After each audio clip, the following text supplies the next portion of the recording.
Pagbasa.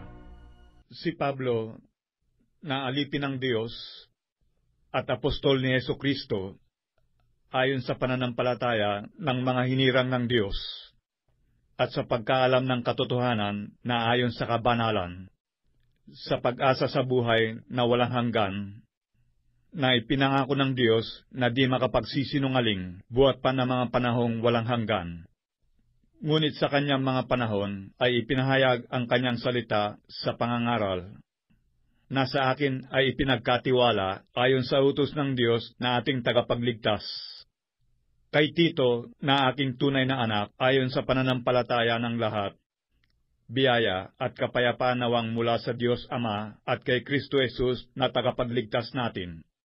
Dahil dito'y iniwang kita sa Kreta, upang husayin mo ang mga bagay na nagkukulang at maghalal ng mga matanda sa bawat bayan, na gaya ng ipinagbiling ko sa iyo. Kung ang sino man ay walang kapintasan, asawa ng isang babae lamang, na may mga anak na nagsisisampalataya, na hindi maisusumbong sa panliligalig o suwail, sapagkat dapat na ang obispo ay walang kapintasan.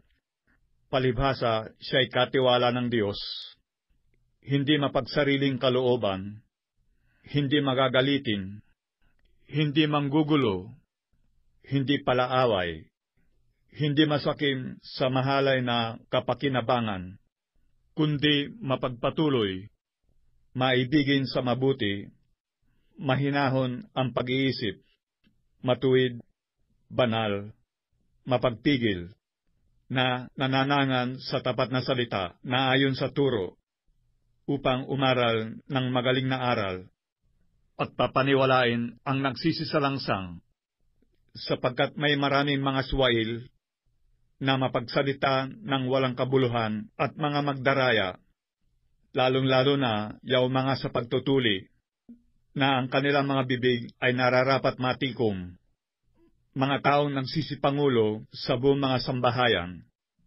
na nangagtuturo ng mga bagay na di nararapat, dahil sa mahalay na kapakinabangan.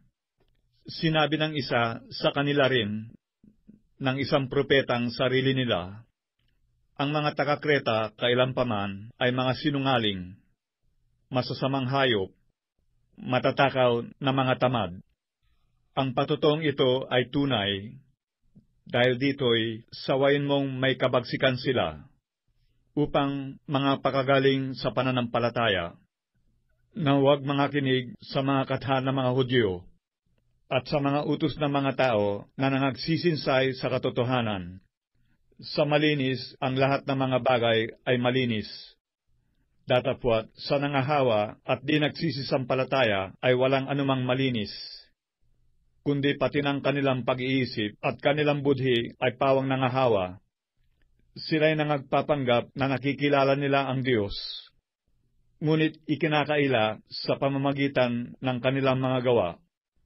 Palibhasa'y mga malulupit at mga masuwayin, at mga itinakwil sa bawat gawang mabuti.